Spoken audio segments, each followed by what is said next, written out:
And this is how important. I'm gonna let someone else tell you why shopping this way is the best. Because he said, look, he saved. I said I said you're saving over 20 grand with the discount and the rebate. But the only way to know is this the best deal is to compare to the other offers. Because again, I don't know if you could look. I sold a Maybach back in 2015. It had a $20,000 rebate on it. So I don't know if the rebates is 15. What if they got a $20,000 rebate on that? Now that was a $260,000 vehicle, but still, you just never know. So I said, if you're going to compare it, you're going to compare offers. He said, yes, I got about 15 quotes. He said, I couldn't find anything under MSRP. He ended up expanding his search to 150 miles to find this deal. So he's driving probably 100 miles somewhere. I doubt it's all the way 150 miles, but maybe he's driving 100, 120 miles. But look what he's saving, 20 grand. So we don't do local because you only buy your car once every couple of years. So you buy your car from who makes you the best offer. You service your car from where it's the most convenient. Yeah, we drive to get our deals because most of the time the dealers that are near you, they feel like they own you anyway. So when they see the zip code, they think, oh no, we don't have to make, this person's local. This person's 20 miles away. No, we're not gonna do nothing crazy. But when those people who are 100 miles away from us see us pop up on their computer, and they're like, oh wait, we could take a deal from our competition. All right, let's do this. Sometimes they'll beat the deal that your own local dealer won't get. Your local dealers are charging you the most money. Local dealers are hands down most of the time charging you the most money. Everybody close to you, because they just like you close. You ain't gonna shop. The statistics show you shop 2 dealers before you make a deal. That's what the statistics show. Look, right here. Let me show you something. When I tell you, look, no offense, I wouldn't be trying to help you if I could, but I got to keep it real to you. This is all stuff we know about you. Look, how many dealers does the average person visit before buying? 39% future car buyers plan to visit at least 3. They won't, because the actual statistics show 4.2 websites a person visits, and then it's 2. It's actually 2. Hold on. Let's see where it's at. Only 1 in 3 potential. The answer's 2. I ain't got to tell y'all. People say, oh, I plan to visit 4 dealers. You ain't visiting no 4 dealers. You're going to get tired. Time you get to the 3rd one, you're going to be like, okay, this is getting old fast. I think we could get it over with. 2 is the answer. So if the industry knows that you visit 2 dealers before you make a deal, why would I give you a great price? So when you're using what I'm telling you to use and you're sitting at home and you're talking to 25 dealers, you have 25 dealers in your inbox. When you're sitting at home and you're looking at all the used car market in a 150-mile radius of you, oh, now you're not the normal shopper. The normal shopper is going to get the normal deal, market value or over market value. That's what normal shoppers get, depending on how bad you are, over market value, depending on how unaware you are. But market value, over market value. That's normal. People with strategy, multiple dealers getting bids, below market. That's the difference. We shop wide. This local is dead to us. Local is dead to us, and it should be dead to you. I want you to kill it. All right? Kill that whole mindset. I don't need to buy my car locally. I'll drive into the next state.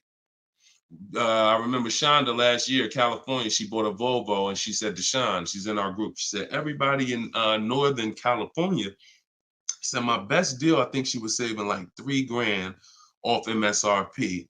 And she's like, but it's a dealer in Southern California though, that's taking like $6 grand off of me with my Costco rebate. I said, okay, what you gonna do? She said, I just bought a plane ticket, $79. I said, there you go. That's what I would have did.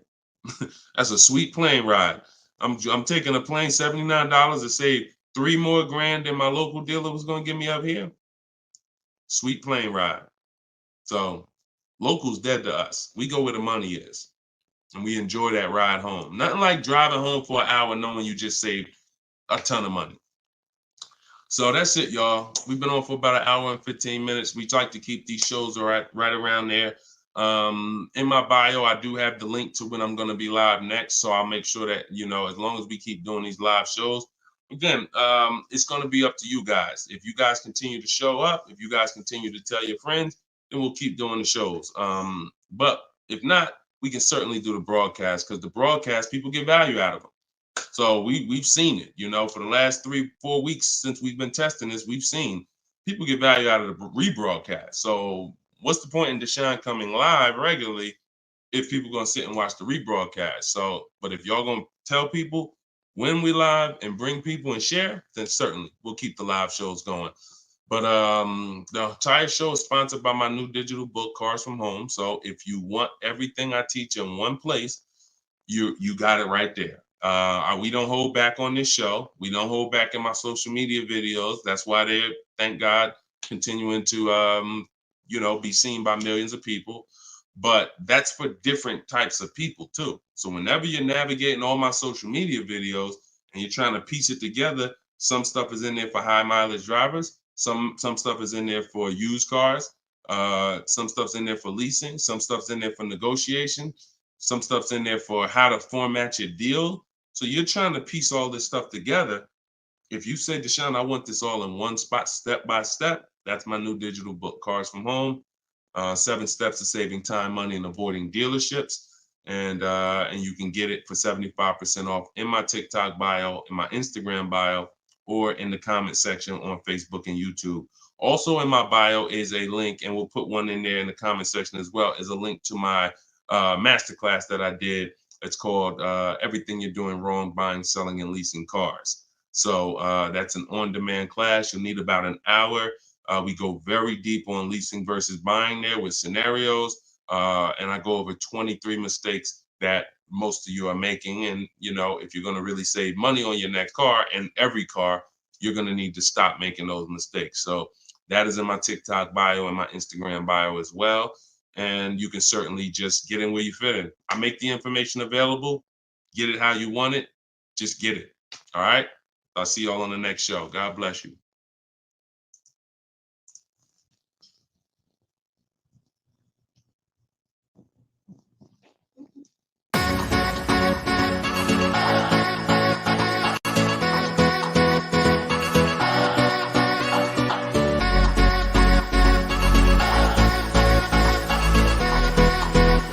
The worst possible thing you could say when you walk into a car dealership. I spent 5 years with Mercedes-Benz, 5 with General Motors, and the worst thing a person could say when they walk in is, if you could just get me to this payment, we got a deal.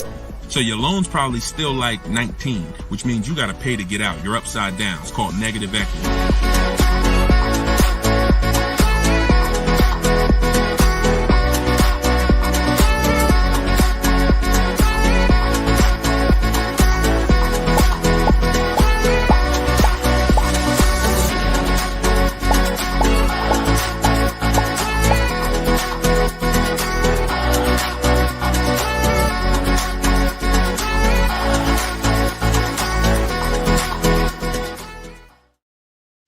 What's going on? Welcome, everybody.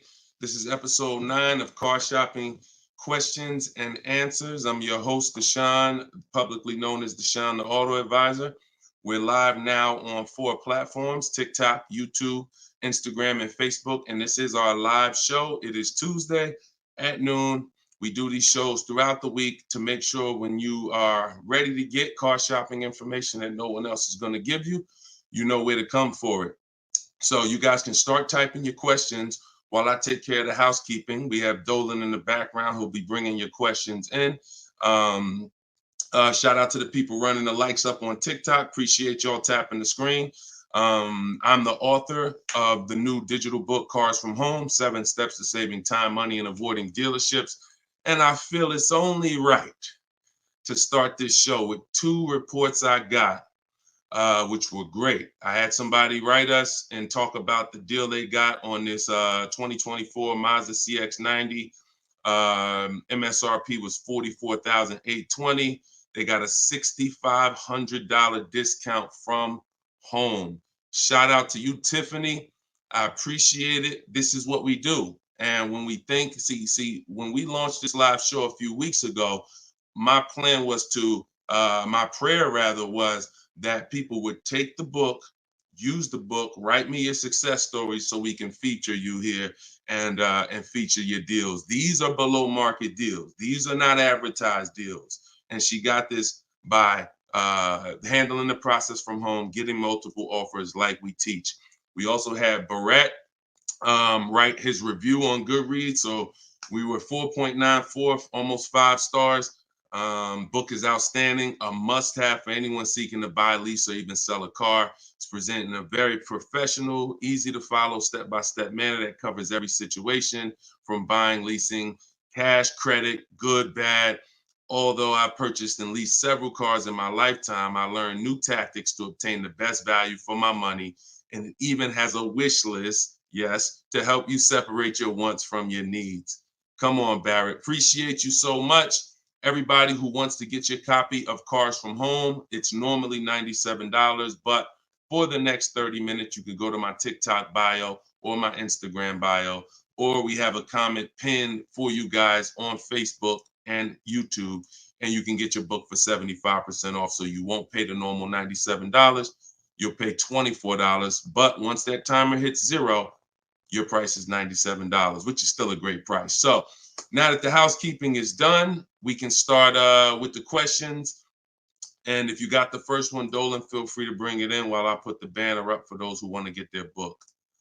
Okay, is it better to shop online or in person? Well, you have no leverage in person. In person, you're competing with a person who negotiates every day, 2-3 times a day throughout the week. You're no match. I don't care how good you think you are. The best trained professional is just going to be better than you. And that's because they do this every day. Now, the second reason it makes no sense for you is because from a leverage position, you can't put them against their competition. You don't know where the real bottom is. And so you're going to overpay. And even if you get a good deal, who's done this? Be honest. You leave the dealership and you're like, you think we did okay? You think we could have got a little bit more? Think we could have got a little bit more off? That's called buyer's remorse.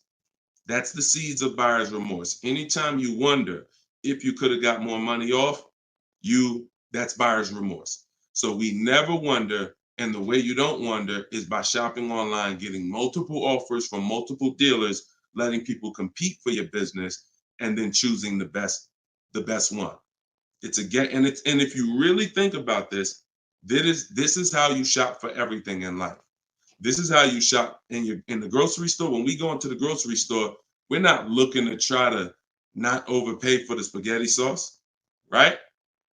We're not looking at hoping that we don't overpay for the grapes today, or let's use for the potato chips we're going to buy, because we already know there's so many options and there's so many people that are competing against each other to sell us something. And that is how you guarantee your best deal, when you have multiple people competing. So when you are leasing a car or buying a car, you need to get at least 5 bids. When you are buying a used car, you need to be shopping wide. You need to be shopping within 75, 100 miles of you. And that's a minimum. And then you need to be looking at all the websites that have used cars, so that by the time you make your decision, you've seen so many options, so many offers, that you have 100% peace of mind. Now, that's just when it comes to buying the car. When it comes to replacing your car, because some of you know there's a word we don't use, it's a T word. It's 2 words we don't use. One is trade, one is down payment. Because we sell our cars, we don't trade. You never get the most money for something trading it.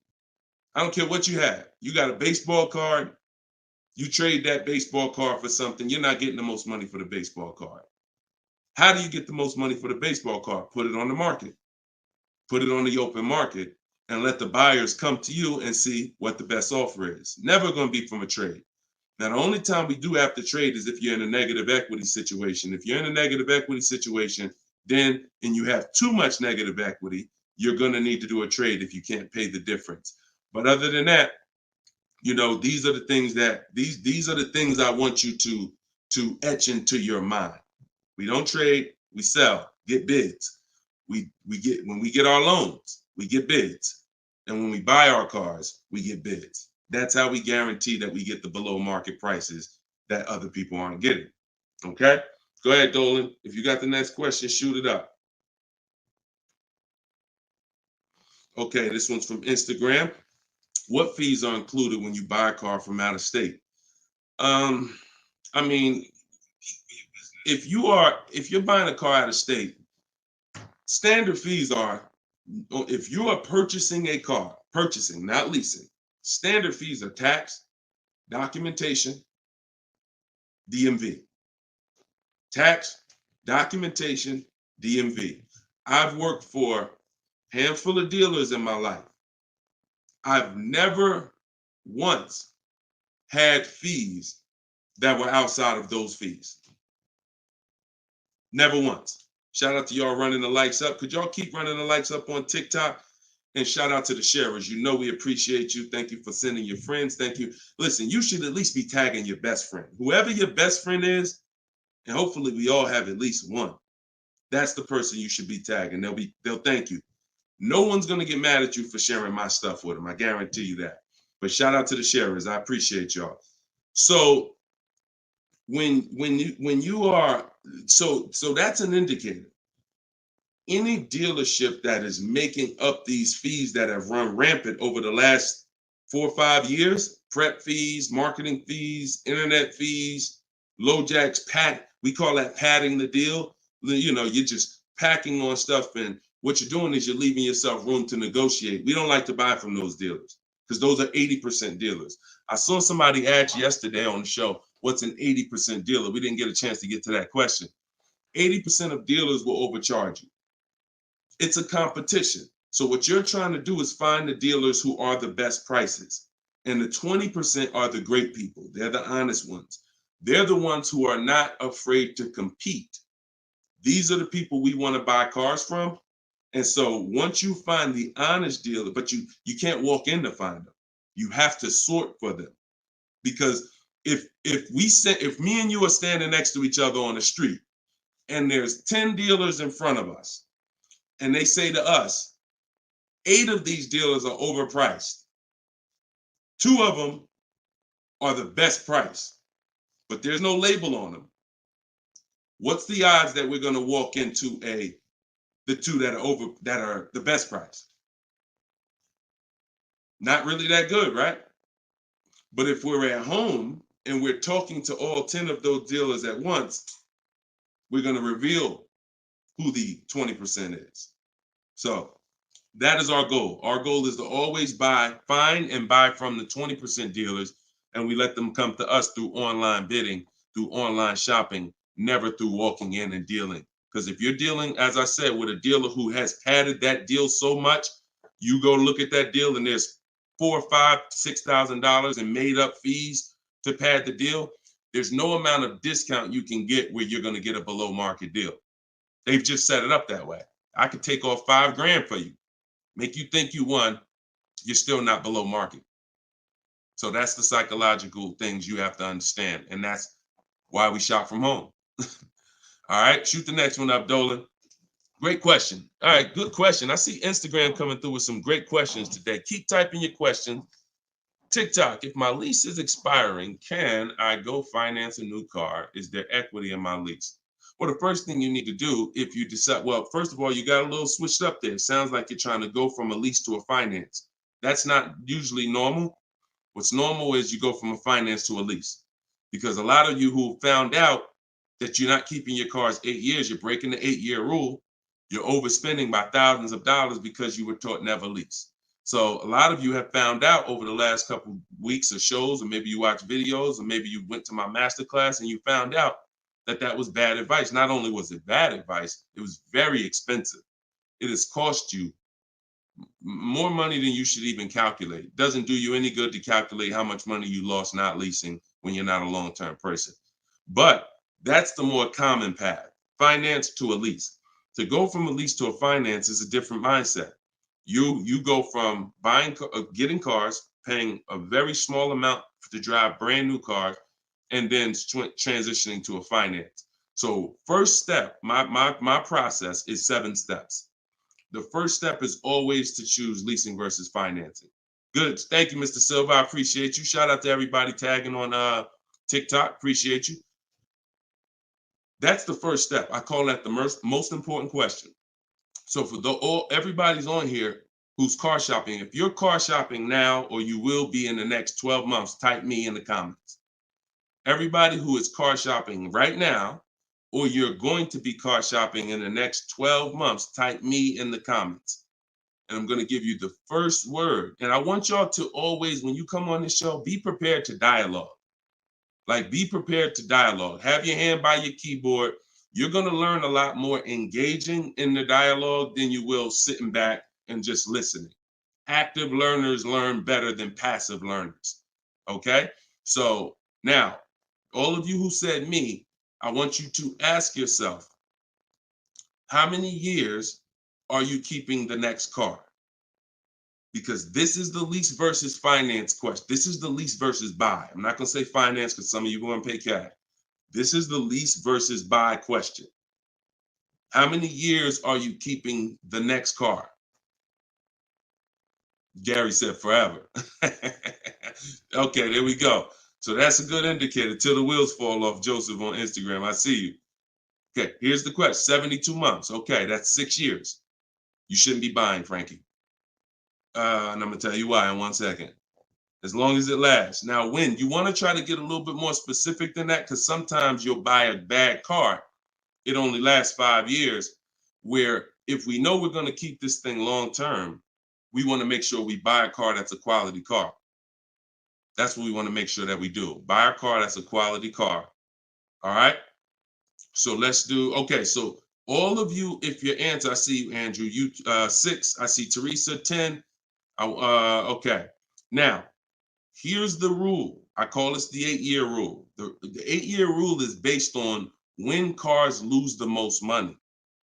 So it's not based on, see, some of you have been taught you pay off your car, get the title, do whatever you want. You want to trade it in, do what you want. I'm here to tell you that that's cost you because you don't understand the unseen expense. And the unseen expense is the one that's hurting you. That's depreciation. So the first thing you're trying to get when you're deciding I want a car is, how am I going to avoid big depreciation? Big depreciation. You buy a car for $30,000 today. What is it worth in 3 years? Even if you don't drive it. See, this is these are the things that you've been, oh, well, I want to buy a car. I drive as much as I want. But even if you don't drive a car, if I sat a car right outside your house right now and said, Lily, this car is worth $30,000, and you said, Deshone, I don't need a car. I already got a car. And I said, but it's yours. Here, it's yours. It's worth $30,000. You don't drive it. You come back a year later. What's that car worth? Told y'all, stay by the keyboard. What's the car worth? See, we're going to dispel this myth right now, because some of you don't understand, because of what you've been taught, that you think, oh, if I buy a car, I could drive it. I don't pay for the mileage. I'm going to show you that not only do you pay for the mileage, you pay even if you don't drive it. See, look, Alvin said 24. Look, didn't drive it 1 mile. Days on Instagram said 24. Look, didn't drive it 1 single mile. That's probably accurate. So think about that. If that's many people will mention depreciating assets. That's a very common word, but we're now going deep on what that actually means. Depreciating asset means I purchase something, I acquire something, whether I use it or not, it's going down in value. If I use it more, it goes down in value more. So the first foundation that you need to get is leasing versus buying. This is why if you don't lease, but you should have leased, there's no way to get a great deal. Because when you get great lease deals, some of you seen Danielle. Danielle got an Audi A3, $44,000 car. She's paying $550 a month, no money down. So that's Danielle. So when you consider what that car would have cost her if she purchased it, no money down, probably would have cost her about $900 a month. $900 a month. Every 1,000, but every 5,000 is about $100 a month, depending on interest rates. 5-year loan. So foundation. So what you're trying to do is avoid the depreciation. Y'all know when I break this out, y'all know what this means. Some of you, if you're new here, you may not know, but this is what this means. This is how your car loses value year 2, year 3, year 4, year 5, but then it starts to level out. And what you want to get to, forget paying off the car. You could have paid cash for it. Doesn't change this. Deshone, I got a loan on it. Doesn't change this. This is the actual asset value. This is the car's value. Forget the loan that's attached to it. This is the car's value. So your goal in purchasing, if you want to avoid this, see, some of you buy cars, trade them in here. Trade them in here. That's 2 years, 3 years, 4 years. You're trading the cars in when they have lost the most value. And that's a losing formula. Now, there's 2 ways that we avoid this. One is long-term ownership. Who has a car outside? They've had it for more than 8 years. More than 8 years. Type me if you have a car in your driveway or in your household, you've had it for more than 8 years. Type me. I see you, Gary. Okay.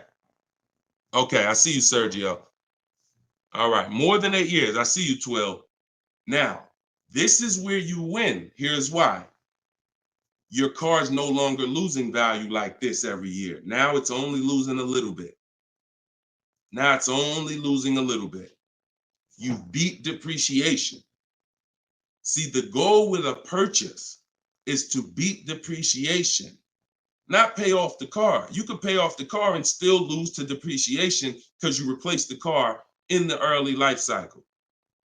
So if you are not buying the car with the intent to keep it long term, 8 years, there's no comparison to a person who's leasing. So there's 2 sides. One is the people like Danielle. One of the people who are like, Deshone, I'm not keeping a car 8 years. You should be shopping for aggressive lease deals, not normal lease deals, below market lease deals. That's what I teach.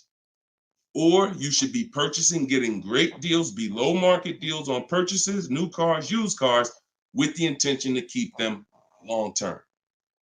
That's it. So that's all step 1. I call that the most important question. That my book is broken down into 7 steps. It's called Cars from Home, 7 Steps to Saving Time, Money, and Avoiding Dealership. Step 1 is the most important question. That's what we just hit on. It's the leasing versus buying, because you need to pick a side and you need to have a long-term plan based on what side you're picking. You can't be stuck in the middle. Stuck in the middle, you're going to lose all the money. You lose all the money stuck in the middle. Purchasing cars, flipping them in 3, 4, 5 years, you're losing all the money. Buying your leases out at the end, you're losing all the money because you're mixing the 2. Lease or buy long-term. This in the middle right here, that's the danger zone. Everybody clear on that? If we're clear, type clear. If we're clear, type clear. All right? This is Monday's live show. Wait, what day is it? This is Tuesday. Tuesday's live show, 12 o'clock. So whenever y'all don't see the banner on the show, then you know it's live. If you see the banner that says when we're live, then you know it's one of our rebroadcasts. But if you don't see the banner, that means we're live and you can start typing questions. All right, clear. All right, everybody's clear. Now let me hit the second part of Frankie's question. Okay, and for those who just came on, everything I teach is out of my new digital book. It's called Cars from Home, and you all can get it for 75% off. It's normally $97, but in my TikTok bio, in my Instagram bio, and in the comment section on YouTube and Facebook, we put the link there for you so that you can get your copy for it. You won't pay the normal $97, but you only got 30 minutes. It's a welcome offer. Once that clock goes down, to 0, your price is $97, which is still a great price. You saw how much money Tiffany just saved on her new Mazda, just using what's in the book. Saved herself, I think, $6,000. So go ahead. Oh, no. So, and then you move into the equity assessment. So once you decide, Frankie, which you already said you're only keeping the car 72 months, you should not be purchasing. Because if you purchase, we already went to what's going to happen. You can't win keeping that car 6 years and then replacing it. So you should now be doing your equity assessment, which is calling your bank, get your payoff, and then you're going to go to the cash buying websites. Don't use algorithm sites because they're worthless. Car Guru, Sell My Car, CarMax, Carvana, Driveway, AutoNation, Sell My Car, AutoNation, Sell My Car. 6 offers, 3 are from dealers, 3 are from online buyers, and these are the best offers you're going to get. They'll cut you a check the same day. That's our bidding system. That is how we do our equity assessment. We do not trade our cars in because we're not going to get the money that they're worth trading, which I hit on earlier. All right. I know we got a lot of questions being typed. Dolan, you can shoot the next one in. Okay, this one's from Instagram. I'm looking to lease a GLS 450. Does Mercedes have any third-party restrictions on selling your lease? So I wouldn't concern myself with that. I'm going to tell you why. That's like trying to think about the purpose of equity on a lease is a bonus. Shout out to y'all running the likes up on TikTok. Appreciate y'all. If y'all could keep tapping the screen every couple minutes, if you could just give it a little tap, tap, tap. That just keeps running them up. Just every minute. Every time you hear something and you're like, oh, that was good. Tap, tap, tap. And it'll just keep the likes running up. Keep TikTok notified of what we're doing over here. So you never want to base the car you're going to lease on if it's going to have equity at the end. The benefit of leasing is driving cars for pennies on the dollar compared to what people purchasing them. And you're avoiding depreciation that people purchasing the vehicles are going to take. That's the benefits of leasing. Now, there's a lot of other benefits too. I mean, you're driving a new car. You're under warranty most of the time. Depends on how many miles you drive. So if you drive, 12,000 miles a year, most bumper to bumper warranties cover that. If you drive 15,000, maybe you won't have a little bumper to bumper at the end, depending on what you choose. Mercedes has a 4-year 50,000 bumper to bumper. But the benefits of leasing are what I just laid out. Equity is a bonus. We don't want to look, equity is not something we ever want to base the vehicle we're going to lease off of. It just doesn't, it's too many market changes that could affect it. A car could have high resale values now, and then in 3 years it doesn't, which means any equity will be eliminated because of the 3-year-old used car market. So you don't want to shop like that. You don't want to shop like that. Focus on, and what I teach in my book is you're going to pick 3 vehicles. Good to see you, Judith. You're going to pick 3 vehicles because leasing, it's so easy to get a great deal purchasing. So easy. On a new car, forget about it. The bids, forget it. We're going to find the 20% dealers. In my book, I have all the scripts because I don't want you talking. Who'd rather get great deals without talking? Be honest. Who's not a good negotiator? You're not a good negotiator. Type not me. Like you just be honest. I don't ever want you to put yourself in a position where you need to talk. And if you start talking to somebody who's trained to talk and dissect and get information and then tailor a deal, you're going to lose. So in my book, everything is silent. The only people we talk to when we talk to people are managers, because those are different conversations if we need to have them. We're never talking to salespeople besides when we're coming on to test drive the car. We're never talking to salespeople because we just don't know who we're dealing with. So when we're online, we're always typing. That's why I say go online. My strategy is called the 25 to 5. We go online and we contact 25 dealers, go to their website. I have copy and paste templates in there that you just fill in what you want. But if you're going to do it your way, that's fine. But I'm telling you, you don't want to deviate from this format because you're going to get yourself in trouble and you're not going to get the results. You want to be able to connect with a large amount of dealers so that you could get 5 offers, at least 5, because 4 are going to be overpriced most likely, but 1 is going to beat everyone else. So, but when it comes to a lease, there is the lease program. that the dealer can't control. So if we don't know what a lease program is until we shop offers. So there's no way you can look at the residual value. You can look at all this money factor. I know some of you who are in the math, you're like, oh, well, I'm gonna just look at the money factor and see. You can't tell because it can have a high money factor, but it have some good rebates. The only way we know a great lease deal is to shop the market, get our offers, and then if the lease program, if the best offer doesn't get you under 1.5% with no money down, then it's a bad lease program. It's a bad lease program. In which case, we move to another vehicle. So I'm not going to ever co-sign leasing a bad vehicle a vehicle with a bad lease program. I've had all types of people hit me, Deshone, I'm looking at this Range Rover, man, but I did all the offers, and they'll be in the group. We have a private group, and I get to talk to people all around the country about this stuff. So they're like, Deshone, you think I should move on? I'm like, look, you could wait till next month, see if the program gets better, but I'm never going to co-sign signing a bad lease deal. You're paying too much money for a vehicle you're giving back in 3 years. So you're defeating one of the major benefits of leasing. So that's the only reason why we have to have 2 other vehicles that we like when we're leasing. On a purchase, no. One vehicle, pick it, get your bids. One dealer is going to blow everybody else away. But with a lease, you want to have 3 vehicles just in case it's a bad lease program. And if they got a bad lease program this year, maybe in 3 years when your lease is up, they'll have a good lease program. So that's what we do. It's too many cars out here. It's 400 cars out here. 40-something manufacturers competing for our business. Why are we going to get locked on one car? And the reason we're doing this, y'all, is because we're not shopping. You're not shopping. You're not taking the going out for the weekend and test driving cars seriously. You're about to drop 40 grand of your hard-earned money. You need to be, like I teach, shopping and not letting anyone disturb your shopping. If I'm looking for a car, I'll take a whole Saturday and go out or a Monday, and I'll go out and I'll drive 4 cars and be like, okay, that was fun. Don't sit down and don't talk numbers. So let me make that clear. Don't go in there and sit down at the desk and start talking numbers and get a proposal. No. Shop. Once you decide what you want, then we come home and we get our offers from home. All right.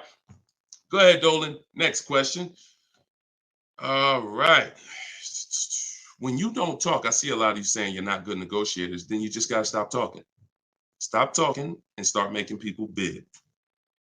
You're going to get better deals than good negotiators all day long. Heard you loud and clear on the rebroadcast. I'm here live. All right. Welcome, Jill. Looking for a car now. Profited on a sale, so coming in clean. Need to rebuild credit. Lease cheap car, finance car under 5-6 grand.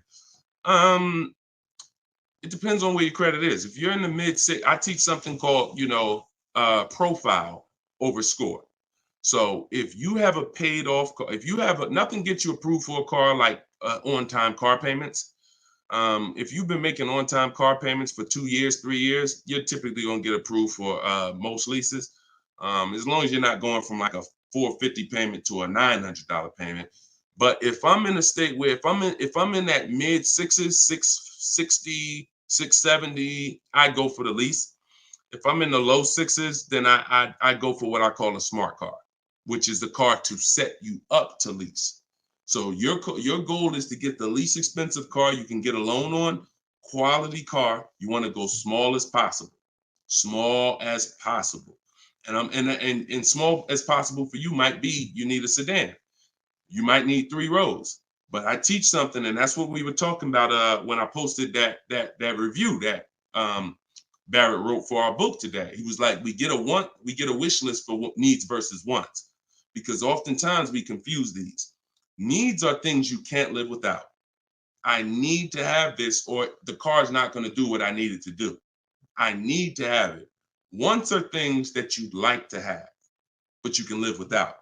When it comes to getting a smart car, and it's not the little smart car, y'all. I have a different. That's a different meaning for us. It means saving money at the right time. That's what we call smart cars. Saving money at the right time. So if you can't qualify for a lease and you want to set yourself up, then the vehicle you get now is super important. The vehicle you get now could either set you back from leasing because you bought too much vehicle, payments too high. You didn't buy a dependable vehicle. It's not going to last. It's going to start having problems. It's going to break down. You might miss payments because of that. These are all the things you want to avoid. This is why I'm giving you these boundaries that you don't, kind of go off of. But this usually happens when you're trying to get too much car. Quite honestly, if I was trying to get a smart car, I would be trying to get the smallest car I could, drive it for 2 years.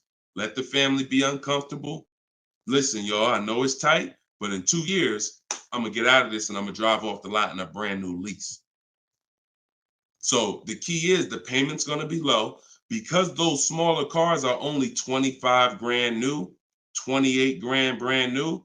When you get them used, you could get a nice one for about 10. Finance it. You don't have to take a 10-year-old one. So you want to get one that's relatively, good. It needs to last you 2 years, or the plan's messed up. So you get the smallest car you possibly can. You drive that 2 years. That's your sacrifice car, and then you flip out of that car. Well, after you have 2 years of on-time payments, you flip into a brand new lease, and then you're leasing new cars from now on. That's what I do, depending on your situation. If you're high sixes, mid sixes, and up, I go for the lease. If you're under that, then I would go for the smart car. Okay? All right, keep me posted. Good job. Just having a plan. Having a plan. Go ahead, shoot the next one up, Dolan. I forgot to tell you.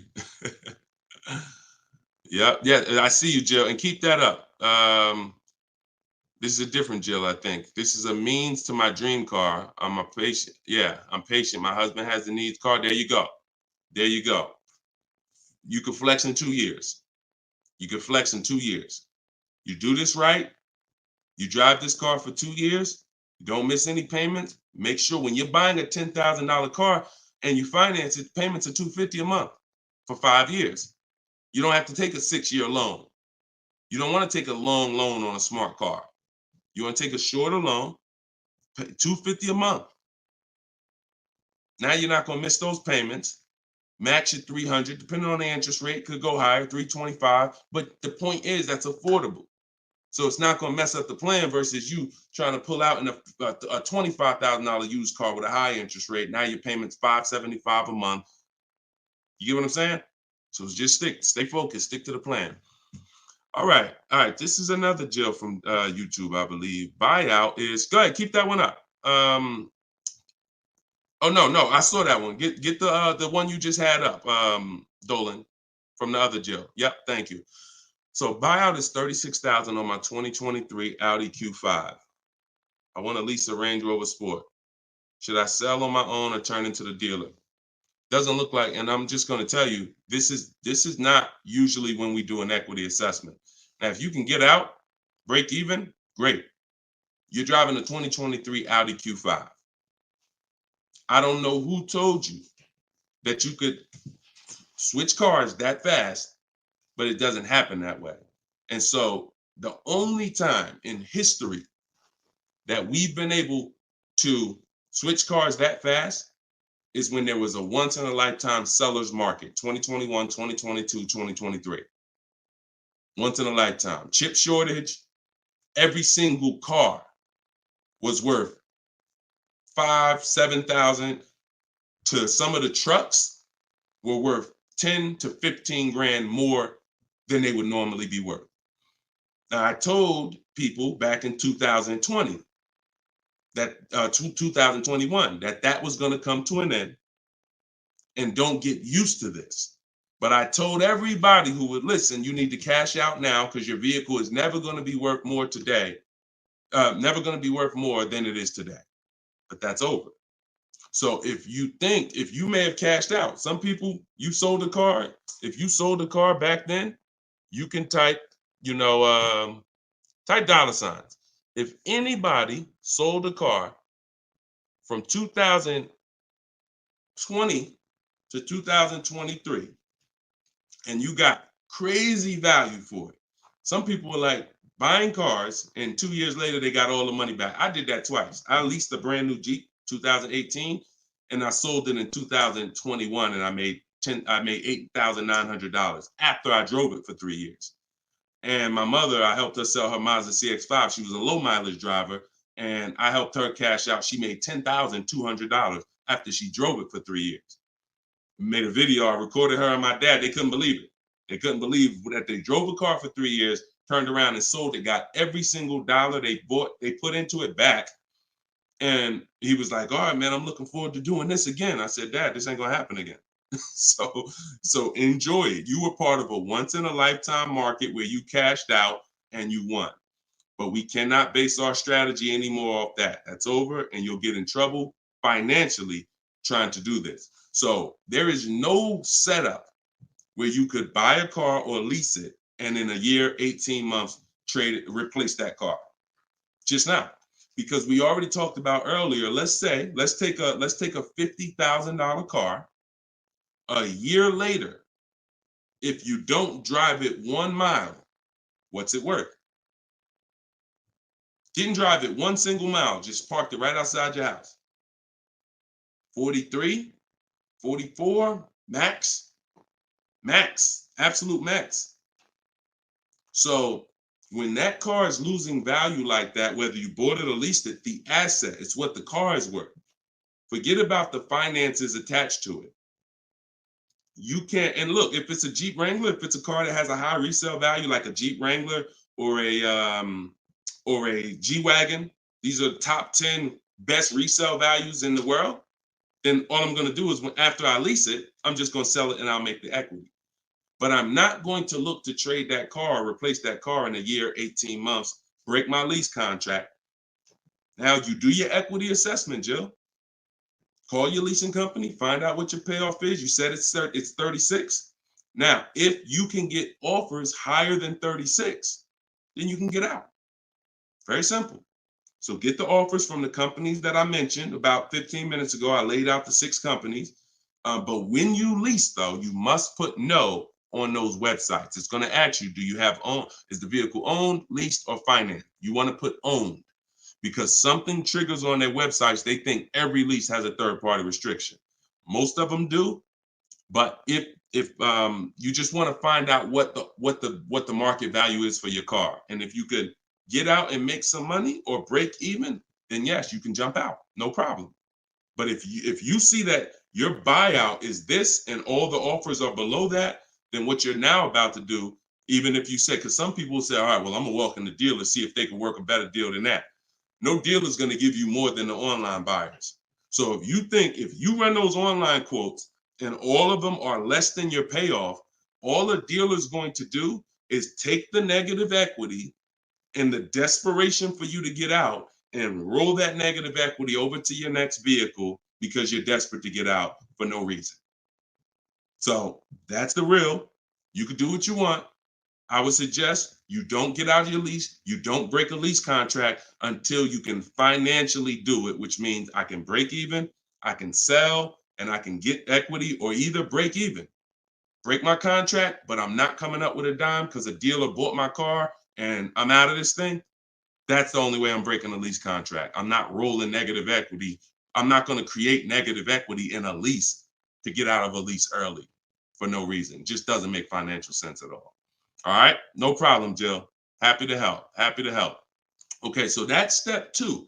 See, the equity assessment step, guys, is so important. See, because it's the foundation of our deal. So when you look at step 1, the leasing versus buying question, how many years do you keep in the car? 8-year rule. That's step 1, super important. Foundational of your deal. As I said, you can't get a good deal if you purchase, but you should have leased. Impossible. You got a bad deal. I don't care how much money you get off. Now, second step is if I have a car to replace, I got to do an equity assessment because I need to know, is this car that I'm in going to be going to prevent me from making a move right now? Too much negative equity, I'm prevented from making a move right now. If I can get out, make some money, now I got some money. I can sell. I can put money in my pocket, put it in my bank. That means it's an asset. It's a blessing to me. So your car that you're in could either hinder you from getting a car or it can help you get the next car. That's why we always do the equity assessment before anything else. All right. I don't know why I'm frozen on Instagram. All right, go ahead back in, Dolan. Next question. Okay, now I'm back. I see. I'm just monitoring Instagram. Okay, and just so y'all know, everything that I'm teaching is out my new book. And look, I want to show y'all this. And before, keep that question up. Look, here we go. Boom. Look at that. 4.94. Thank you to everybody. We're higher now. I think we're up to 35 ratings, 28 reviews. So thank you to everybody who's reviewed the book on Goodreads. Appreciate you. And thank you for everybody who's using it. Make sure you are writing me with your success stories. Show me your deals so that I can post them just like I posted Tiffany's deal. But everybody can get the book. You can get yours for $90. It's normally $97. But as our welcome special, our book launch special, you can get it for $24, 75% off in my TikTok bio for 30 minutes, or my Instagram bio, or in the comment section of YouTube or Facebook. We have a comment pin for you. And if you're watching us on TV, you can use your phone and you can scan the QR code here on the screen, and you can get your copy for 75% off. But once that timer hits 0, if you visited that page and the timer it started, once it hits 0, the price does go back up to $97, which is still a great price. It's a great price either way. And it'll be in your inbox in a couple minutes. Okay, this is from Instagram. I use your template in the book to ask for quotes. Their response is the lowest offer you ever received. They are being difficult and giving me their best offer. What's the best way? Use the scripts. It's just conversation. Hopefully you listen and you have a separate email, because you're not going to have intelligent conversation with 5, 7, 10 dealers mixing personal emails. So every part of the system is important, having a separate shopping email. So everything in there is dealers. And now everything they're saying, we have a response for. Every single thing. It doesn't matter. Don't expect 80% dealers to be easy. Expect them to, hey, can we have a conversation? Hey, when can you come in? Hey, this be a whole lot easier if you're here. See, what we already know is we've given them all the information they need to give us a quote. So the best thing, or the stages we move through in our conversation with dealers, is who has a car that I want. That's first. Our first set of scripts is designed to weed out the dealers who don't even have a car we want. Nothing to talk about. Nothing to talk about. So there are dealers who won't tell you they have a car. That's why we have scripts. Hey, when can we talk? I'll be handling my whole purchase online. Can you confirm if you have something that matches? Every one of my scripts ends with a question. If you're not going to use my scripts in my book, then you make sure every email you write should end with a question, never a statement. So what you're sitting at home and you are copying and pasting. Very simple. Everything they say, we have a response, because I use those scripts. I'm from inside the dealers for 14 years. I know those scripts. Hey, it'd be easier if you were here. Hey, we only do business in person. Hey, when can I get you on the phone? I promise it won't take long. All of the stuff they're going to say. Hey, we only quote in person. None of the people I'm talking to have said that. So should I remove you from my list? Always ends with a question. So your expectation may be, you thought by sending all the scripts, you were just going to get, oh, quotes coming in, everyone doing this. No, that's why we have scripts, because we keep the conversation moving forward. Everything they say, just go to the script, open the template. And just so y'all know, in my book, one of the best reasons why it's a digital book is because I link you to videos and I link you to documents, and that you can copy and paste. So that what this person is talking about is the templates and scripts that I've created for contacting and having these conversations with dealers. So, but everything you are doing, everything they're doing is very predictable. You just change your expectation. I'm going to talk to several people and I'm going to weed this down to 5 offers. And out of the 5, one of them is going to beat everybody else. And then I'm going to use my counter offer calculator that Deshone made to send the counter offers and close my best deal. Take all the emotion out of it. Take all the emotion out of it. You should be emotionless. Nobody can hurt you. All right, you're at home in your living room. All right, go ahead. Mike said nobody gives us this info. I sold cars and the dealership wouldn't even give us any insight. Trust me, Mike, I understand, man. That's why I love the 20% of car salesmen and dealers. They love what we're doing here because they know we were never taught this stuff. So we were never taught about leasing, financing. Thank God I was able to learn it, and I was able to, but we weren't taught about insurances, all the stuff that they should be training us on. We weren't taught. So I appreciate you being here, man.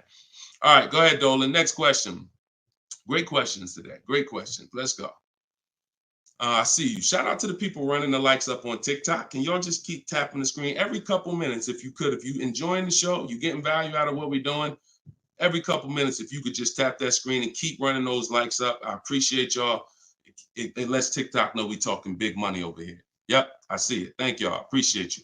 All right, this is Gary on YouTube. When leasing, is it all about purchase price? No, it isn't, Gary. Great question.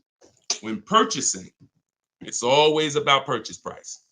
All in, out the door, tax fees, everything included. Purchasing is always.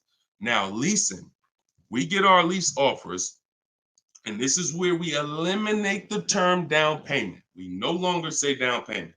I want you to eliminate that word, those words from your vocabulary. You want to replace them with total out of pocket. Total out of pocket.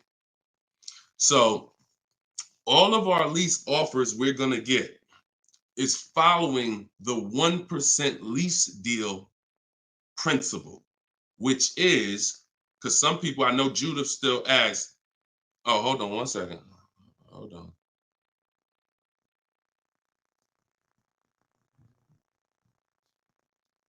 Okay, I think my wife's headphones hooked up to the broadcast here. Thank you for letting me know, Judy. So when we're getting, so the 1% lease deal rule is older than, it was around, I think, before I got into the car business at 2006. And what it was is if your lease payment was 1% or lower of the MSRP of the car, you stole a car. Stole a car. Example, I know if you've never seen a 1% lease deal, let me show you a couple. So this is Greg.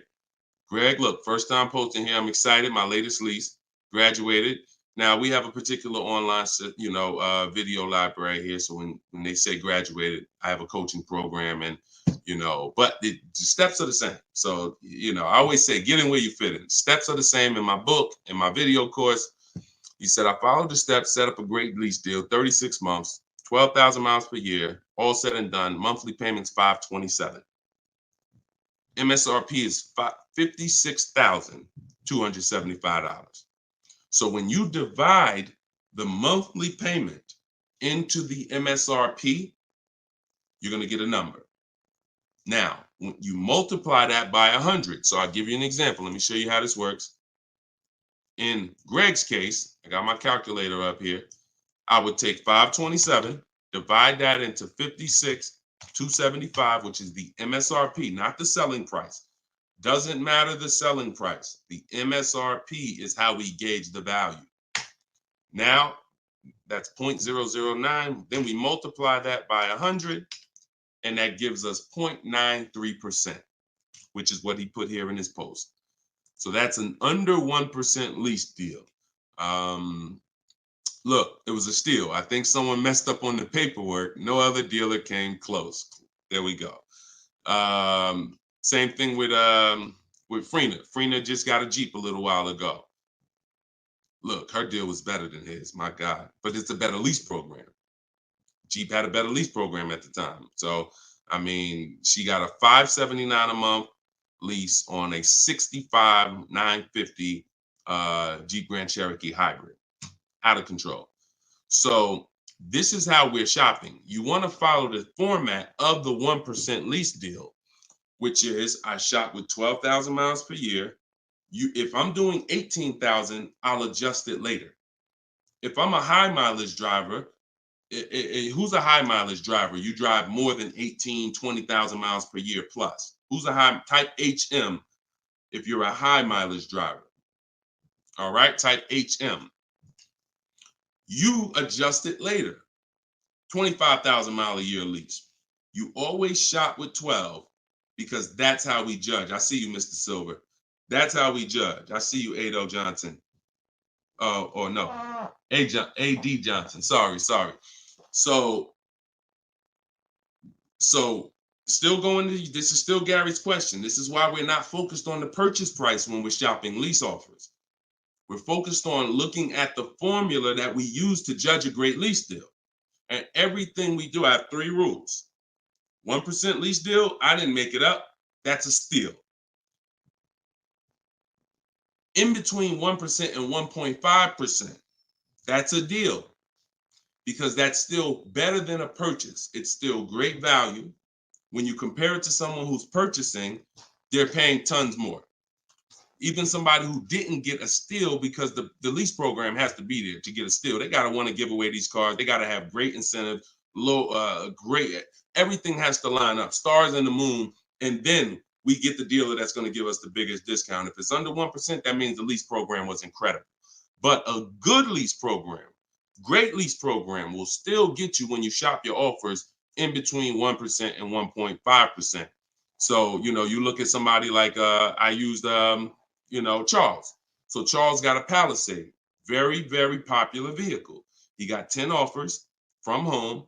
His best offer was 1.23, $48,000 vehicle. He's paying $597 a month. Now that same $48,000 vehicle, and this I'm about to hit on something that I said earlier, but I'm gonna really bring it across home plate right now.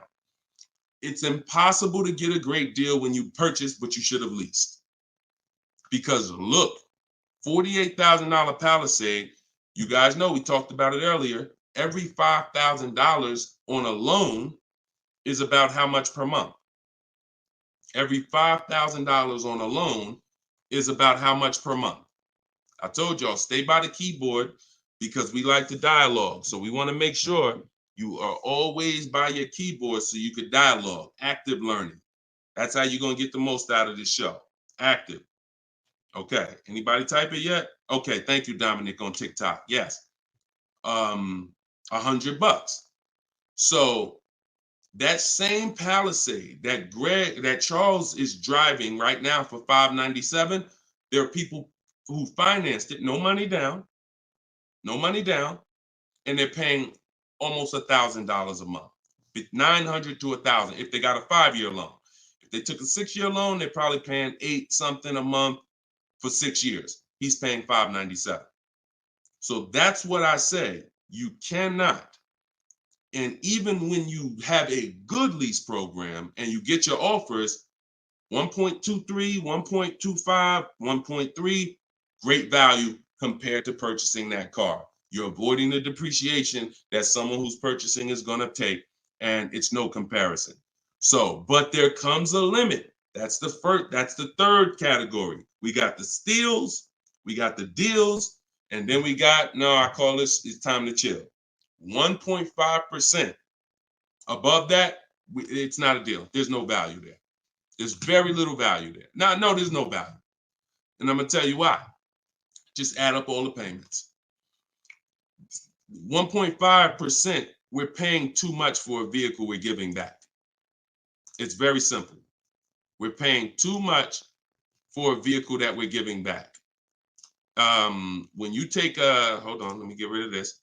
Put the banner back up for those of you who want your book at 75% off. Just scan it right there. Once you get above 1.5%, there's no value, because if you take a $40,000 vehicle, a steal at 1% is $400 a month. A deal is between 4 something and 6. That's 1 to 1.5. 600 a month. Now, above 600 a month, let's take 650. That's 650 divided into 40,000. 650 divided into 40,000. That's a 1.6 lease. I never signed it. Never signed it. I'm gonna tell you why. 650 times 36 months, $23,400. $23,400 I'm paying over 3 years for a $40,000 vehicle that I'm giving back. I paid more than half of the vehicle to give it back in 3 years. So those of you who always wondered what the 1.5% rule, I had to create it, because the 1% rule, a lot of savvy people knew about it. But I noticed There was no threshold for when a bad lease deal. When are we at a bad lease deal now? We know what a steal is, but what's the bad lease deals? And when I started looking at the comparison to purchasing and then the giving a car back, once you get up above 1.5%, there's no value in leasing that vehicle. Next. Clear? We don't sign bad lease deals. Only time we did that, I'm gonna tell you something. All through the pandemic, I had people making 5, 7, 10 grand. Kid you not, hundreds of them. If they were making that kind of money selling their leases, then that was the only exception. Some of them will take a 1.6 lease, put money down. Some of that big equity they had that they didn't even know they were going to have, they would put it down to lower their payment. But that was the only exception back then. I never co-signed somebody doing it now.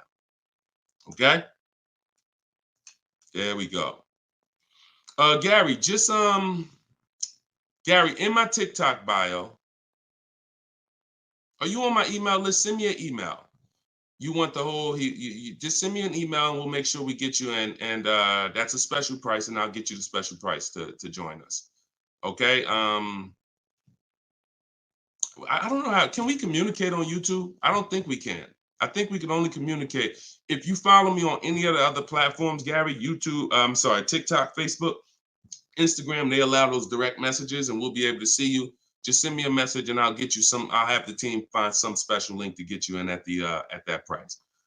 All right. MSRP, Todd, is always the bottom line. Okay, this is a great question. Hold on. We'll pull another question up, but I want to do Todd's question he just asked right here. He said, do you include freight and handling in the MSRP calculations? That's a great question. Very common. Let me show you this. When you are looking at the MSRP, y'all, leases and purchases of brand new cars, used car purchasing is different. But when you're shopping, we're always shopping based on the MSRP. So let me show y'all this. I'm actually going to save a window sticker right now, and I'm going to bring it onto the show. Hold on. All right, so let me go here. Boom. Check this out. All right, here we go. Hold on. It's loading. Boom. All right, so here's a window sticker. Now, these numbers can be a little confusing. We want to go right there. Right there. Total MSRP is all we care about. Right there. Total MSRP. Because you do pay for destination to get the car from the factory to the dealership. That's included. Like that's we pay for that. So it's no problem. We need to know. You don't want to account for any of these numbers up here before the option. It's always the bottom line MSRP, total MSRP. Now, if you ever see an addendum next to a window sticker, you see a handwritten addendum or a typed addendum that takes this total MSRP and it gives some other stuff next to it, we pay no attention to that. And in my case, if you're using what I'm teaching you, you would never even be talking to that dealer about getting a quote until you got home. So even if you go, the only time we would actually even see that particular dealer, that particular window sticker, is if we showed up to test drive the car and that particular one that we test drove just so happened to have the addendum on it. That's the only time we'd even see it.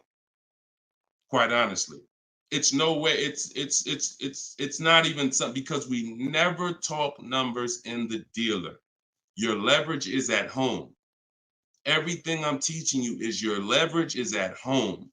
You can talk to multiple people from home. You can get bids from home. You can put people against each other from home. You're in control from home. You lose all of that sitting down at a car salesman's desk and going back and forth one-on-one. You can see the whole market at home. See, we get below market deals. I want you getting below market deals. There's no way for you to get below market deals without seeing enough offers to know the market. I can never sit down across the table from a car salesman and get a below market deal because I don't know what the market is. I only know what your price is. And every single one of your competitors is going to offer me a different price. Some higher, some lower, depending on who you are. And so I can only expose that information by being at home. But yes, everything we are doing is always based on that total MSRP, and that's how we do our calculations. Okay, great question. If everybody's getting value out of the show, could you type some dollar signs? Just type a dollar sign if you're enjoying the show so far. So if whenever you see this show, if you see the banner above us, then this is a rebroadcast. But if there's no banner, then we're live. So you can ask your questions, but you can always make sure that I always want to make sure that you guys have access to the live shows so that you can use them. But even the rebroadcast, if you're sitting on watching the rebroadcast, you're going to get the same value pretty much as somebody here live, because somebody's going to ask the same question you had. I can almost guarantee it. So I'm glad. I see a lot of dollar signs. Perfect. I see a lot of dollar signs. If you haven't subscribed to us on YouTube, please subscribe so that you can keep in touch with what we're doing here. And certainly, good job. I'm happy everybody's getting value. Go ahead, Dolan. We got a few more minutes. Post another question. Great questions today. All right, this one's from Instagram. I haven't had any car leases on my credit before. How likely will I be able to lease an $80,000 car? I have great credit. If you got great credit and income, then you could go for it. Great credit and income, you could go for it. Whether you have the car. Now, I'm going to tell you something. Mercedes did not want to be people's first lease. So there are snooty brands out there. I cannot tell you that because BMW may not be that way. Audi may not be that way. Range Rover may not be that way, because I think Chase does their leases. So, but when it comes to Mercedes, they didn't want to be your first lease. You really had to have some type of comparable credit. But if you have great credit and you have the income, then certainly I'd be going for a lease. No doubt about it. No doubt about it. Just like the chicken and the egg, you know what I mean? Like, which comes first? Or it's better is the job and the experience. You can't get a job without experience. You can't get experience without a job. So in this particular case, somebody has to be your first, lender, and most of them will. Yeah, most of them will. You know what I do too? One more thing. I have this in my book too. Just so y'all know, every little detail is not left out, because I've been doing this since 2006. I've heard every question, and I knew every question has a place. What I do, if I'm you, is before I even shop for a car, if I don't know for sure, even with great credit, if I could get approved, I would call and I'd ask for the finance manager, and I'd tell him my situation. And I say, hey, look, you know what? I got a 740 credit score. I make this a year. I never leased before, but what do you think? And if a Mercedes finance manager would tell you, nah, it's probably not going to work with Mercedes. But someone else would say, nah, that's fine. So that way you don't even waste your time getting all your offers just to find out that this is one of the snooty leasing companies. All right. All right, there we go. All right, shoot the next one up, Dolan.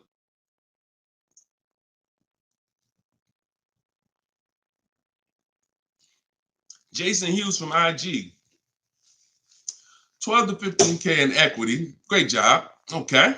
I mean, it's nothing you did, but if you got the equity assessment and you got bids, great job. Now, wait a minute. It doesn't sound like you got bids. And I'm going to tell you why. Because it wouldn't be an equity range. That sounds like an estimate. In fact, it doesn't sound like an estimate. It is an estimate. 12 to 15 is an estimate. When we get bids, when we do our equity assessment, we're getting bids and we're like, hey, I have $13,580 equity based on my highest offer from Driveway. See, get out of the ambiguity. Get out of the middle there. Let's get finite, definite numbers and stay out of these ranges and estimates, especially on things that take us 20 minutes to do. Call your bank, get your payoff, go online, CarMax, Driveway, Carvana, AutoNation, sell my car, Car Guru, sell my car, Kelly's Blue Book, instant cash offer. 20 minutes. Get your equity. 8 payments left, not keeping 8 years, now a good time to lease. 100%. 100%. There's no benefit in waiting. Listen, that is the path for a lot of people, Jason. A lot of people are going to discover what we're doing here, teaching by the numbers, not by emotion. And they're going to realize that not leasing has cost me money. Should I wait or should I just transition now? There's no reason to wait. There's no reason to wait. The only thing that would make you wait when you do your equity assessment is you have too much negative equity, you can't get out. That's the only time. Or you have a credit situation where you need to actually get your smart car, get a car for 2 years, rebuild your credit, and then go lease. Anybody else, no benefit. I'd be leasing tomorrow because I had a friend of mine, he's a close friend of mine. He's actually in my program. You know, he uses our stuff. And he's like, he had a Kia Telluride. Well, he had an accident. Vehicle got totaled. Now, he said, now I know the 8-year rule, Deshone. I'm going to lease this next one. He gets his bids. Last week, he leased the Kia Telluride for under $500 a month.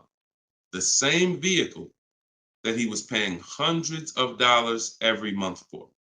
More.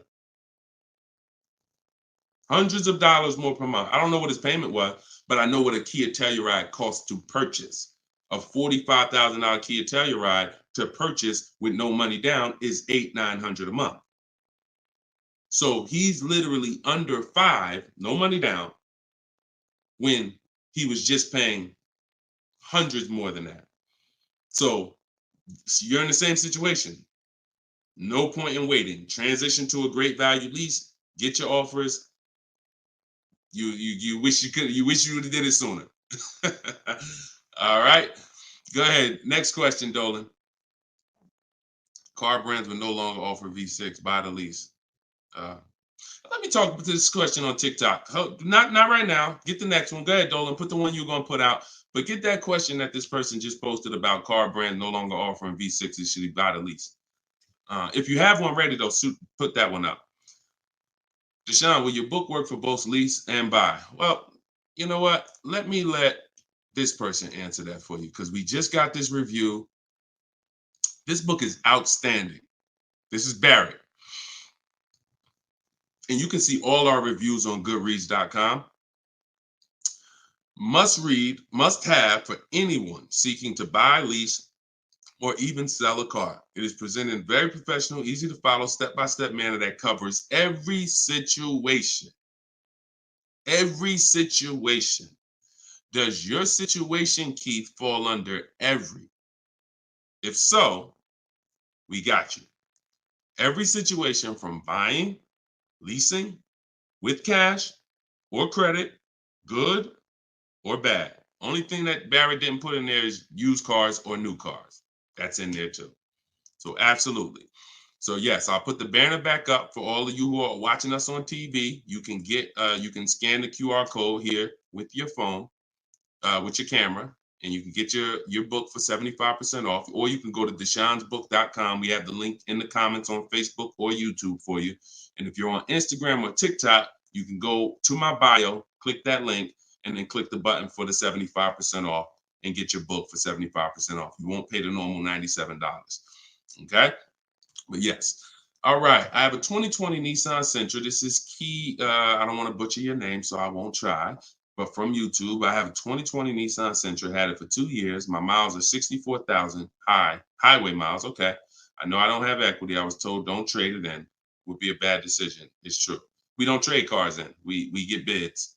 So you need to find out what your equity position. See many of you are finding out right now how important the equity assessment is. Whenever you have a current car, equity assessment. So when you call your bank, get your payoff, then you go and you get the offers, you're either going to be in a positive equity position or a negative equity position. Now, if you're in a negative equity position, there's three solutions for negative equity. 2 of them lead to a car, 1 of them doesn't. First is you get all your offers and you can pay the difference because these are the highest offers. So whenever the highest offers are these online bidders.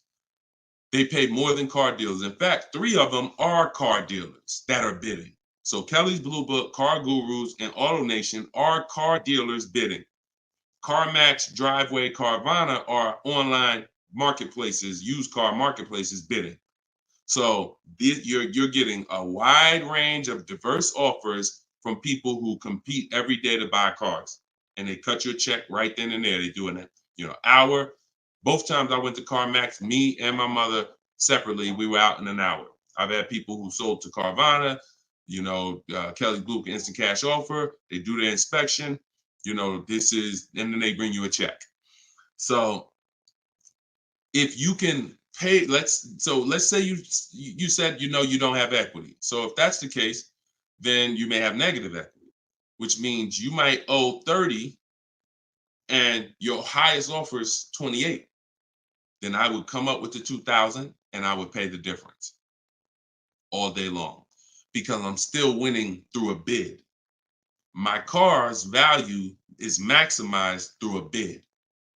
And if I don't get bids, I'm not maximizing my car's value.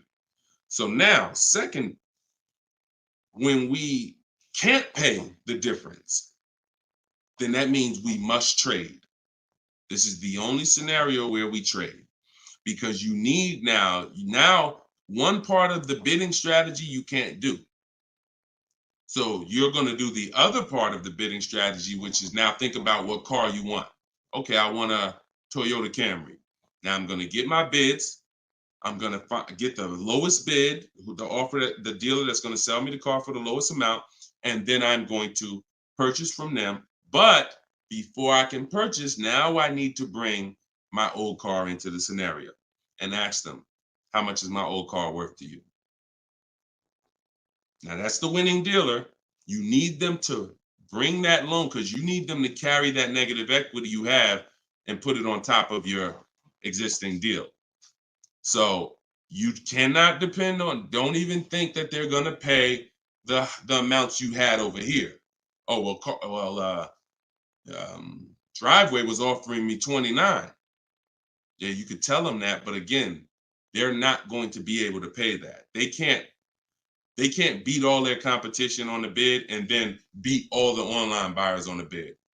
So that's why I say your first option is always to pay the difference. Because you can win with bids there, you maximize, and then you do a separate transaction, you can still keep them separate. But if you cannot get bid, if you can't pay the difference, your only option is you have to trade that car in. And then you're going to let the dealer who you buy the car from wrap the negative equity into the existing lease. It's hopefully it's a lease because there shouldn't be any reason you're trading that car unless you just want a lease. To buy another car, unless you're saying you're keeping it 8 years, which like I said, most people, I've been doing this for years, they're going from a finance to a lease. Now, one more scenario. I told y'all it's 3 ways out of negative equity. One leads to no car. You have too much negative equity and you cannot put it on top of the actual deal because banks have loan to value ratios. So if you have $10,000 of negative equity, you can't just slap that on top of a $30,000 or $40,000 car. It's going to be too much unless you put money down. So you can't if you got some cash, you can make the deal happen, but you're not going to be able to do a no money down deal because you're looking to have the bank approve the car, the tax, the fees, which probably another $1,500, and 10 grand of negative equity. And then you want to find that's too much because the dealer has to go to the bank and say, we know this car is priced at 40, but we'd like you to lend this person 54. They're not going to do it. They might lend max 50. So the more negative equity you have, if it's too much, you're either going to have to bring some cash to the table to get the deal done. And if you have no cash, you got to wait. You got to pay down the car. It's the only option. That's why I say, know the cause of negative equity. It's usually because you haven't leased. 99, I could tell you the way out. I just gave you the way out. That's in my book, 3 strategies for negative equity. But when if you don't know the cause and you just turn around and get another purchase and you're not keeping it 8 years, you're going to be in negative equity again and again. And there's plenty of people, and some of you, it may be you, where you're like, dag, Deshone, that's me. Every time I go get a car, negative equity, negative equity, negative equity. It's like a vicious cycle. And the solution is you need to lease. What's causing that is you don't lease. So you're overpaying by thousands of dollars. All right. So listen, y'all, we will be back. We like to do these shows twice a day. If you're on my email list, you'll get the notification. We like to get through as many questions as possible, keep this around an hour, 15 minutes. And so all of you, appreciate you coming. If you want every single thing I teach in one spot in a step-by-step format, that's my new digital book. It's called Cars from Home, 7 Steps to Saving Time, Money, and Avoiding Dealerships. And you can get yours for 75% off in the comment section on YouTube.